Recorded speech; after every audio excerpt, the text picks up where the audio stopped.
తెలంగాణలో మంత్రులపై అసత్య ప్రచారాలపై ప్రభుత్వం సీరియస్ అయింది. మంత్రులు తప్పు చేస్తే వార్తలు రాయడంలో తప్పు లేదని, కానీ వారి వ్యక్తిగత జీవితాల్లోకి తొంగి చూడడం, ఉద్దేశపూర్వకంగా బురద చల్లడం సరికాదని స్పష్టం చేశారు.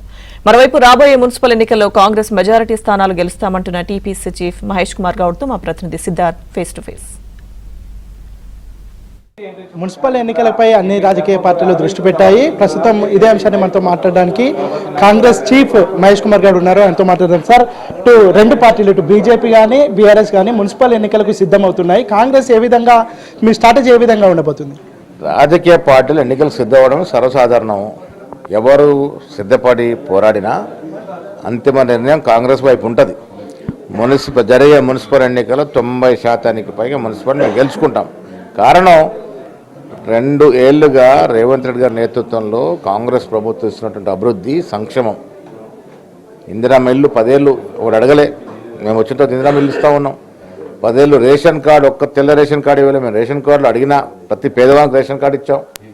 రైతు రుణమాఫీ చేస్తూ ఉన్నాం, రైతు భరోసా ఇచ్చాం, ఉచితంగా బస్సు ప్రయాణం కలుగజేసాం మహిళలకి.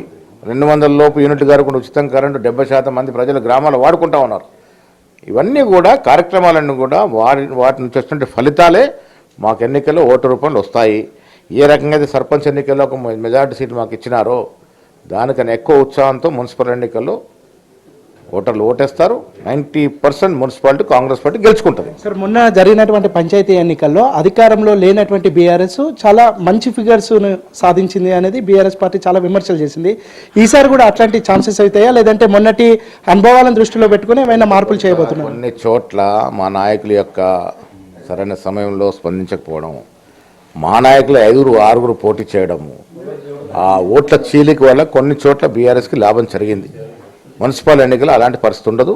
90% మున్సిపాలిటీస్ కాంగ్రెస్ పార్టీ గెలుచుకుంటుంది. సరే, ఇటు కవిత రాజీనామా చేసినటువంటి స్థానం మీరు మీ సొంత జిల్లా నిజామాబాద్కి స్థానిక సంస్థల ఎన్నికలు వస్తాయి. దానిలో ఖచ్చితంగా బీజేపీ గెలుస్తాము. గెలిచిన తర్వాత మా మొదటి నిర్ణయం నిజామాబాద్ పేరును చేంజ్ చేస్తాము, నిజామాబాద్ పేరును ఇందూరుగా మార్చుతామని ధర్మపురి అరవింద్ చెప్తా ఉన్నాడు. నిజంగానే మీరు అక్కడ మీ సొంత జిల్లా, ఆ జిల్లాలో బీజేపీ పాగా వేసే అవకాశం ఏమైనా ఉందా? పేరు మార్చడం వల్ల జరిగే లబ్ధి ఏందో ఒకసారి అరవింద్ గారు చెప్పాలి. నాయన, నువ్వు పార్లమెంట్ సభ్యుడిగా ఉన్నావు, ఈ నెల నుంచి నిజామాబాద్కి ఇచ్చుకున్న ఒక మంచి ప్రాజెక్ట్ పేరు చెప్పండి. అది చెప్పక ప్రజలు అది అడుగుతారు. కాబట్టి ఇప్పుడు పేరు మార్పు అనే కొత్త అంశాన్ని తెర మీద తీసుకొచ్చి ఓటు దండుకోవాలని ప్రయత్నం. ప్రజలు పిచ్చోళ్ళు కాదు. ఎవరు అభివృద్ధి చేస్తారో, ఎవరు ప్రజల చెంత నిలబడతారో వారికే ఓట్లు ఇస్తారు. మోడీ ప్రభుత్వం వచ్చినాక ఆనవాయితీకి అన్ని పేర్లు మారుస్తూ ఉంది. ఏమొస్తుంది దాంట్లో? ప్రపంచం గర్వించదగ్గ రాజనీతిజ్ఞుడు, ఒక విజనరీ లీడర్ అంటే నెహ్రూ పేరున్నటువంటి సంస్థలన్నీ పేర్లు మారుస్తూ ఉన్నారు. ఇందిరాగాంధీ పేరున్న సంస్థలని మారుస్తూ ఉన్నారు. ఆఖరికి మహాత్మా గాంధీ పేరునే మన్రేగా స్కీమ్ నుంచి తొలగించే ప్రయత్నం చేసినారు. యావత్ ప్రపంచం గర్వించదగ్గ, అభిమానించేటువంటి మహానుభావుడు మహాత్మా గాంధీ. అలాంటి మహాత్మా గాంధీ పేరునే మన్రేగాను తొలగించినారు. పేర్లు మార్చుకునే పని తప్ప ఇంకా అభివృద్ధి మాటే లేదు.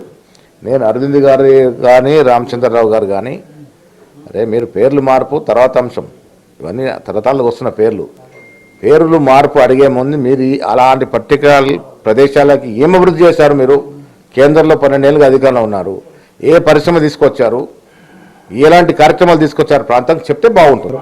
వీడియో జర్నలిస్ట్ రాజుతో సిద్ధార్థ, ఏబిఎన్ ఆంధ్ర.